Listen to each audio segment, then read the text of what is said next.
जिंदा पकड़ना है उनको जिन्होंने ये बोला था कि गार्डनिंग एक स्ट्रेस फ्री हॉबी होती है। मैंने बस कैजुअली एक एक्सपेरिमेंट की तरह मार्केट की सब्जियों के बीच से प्लांट्स उगाने की सोची थी। मुझे लगा नहीं था कि ये ग्रो भी कर पाएंगे, इसलिए मैंने इनिशियली उतना सीरियसली नहीं लिया और बस डिस्पोजेबल ग्लासेस में लगा दिया। वैसे तो मैंने काफ़ी सारे बीज लगाए थे, पर सिर्फ 25 मिर्ची के पौधे और 20 टमाटर के पौधे सक्सेसफुल हुए।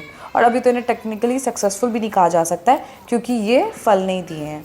मगर ये जितना ग्रो कर चुके हैं ना, वो भी मेरे लिए एक अचीवमेंट ही है, क्योंकि मार्केट की सब्जियों के बीच से प्लांट्स ग्रो कर पाना थोड़ा सा ट्रिकी होता है। जब मैंने इन्हें लगाया था तब पहले एक हफ्ते तक बालकनी के शेडेड एरिया में रखा, ताकि सीड्स अच्छे से जर्मिनेट हो सकें। फिर 10 दिन बाद मैंने इन्हें छत पर शिफ्ट कर दिया, जहाँ पर ज़्यादा सनलाइट आए। और अब इनमें फ्लावरिंग भी हो रही है, मतलब चांसेस है कि कुछ दिनों में मुझे ऑर्गेनिक टमाटर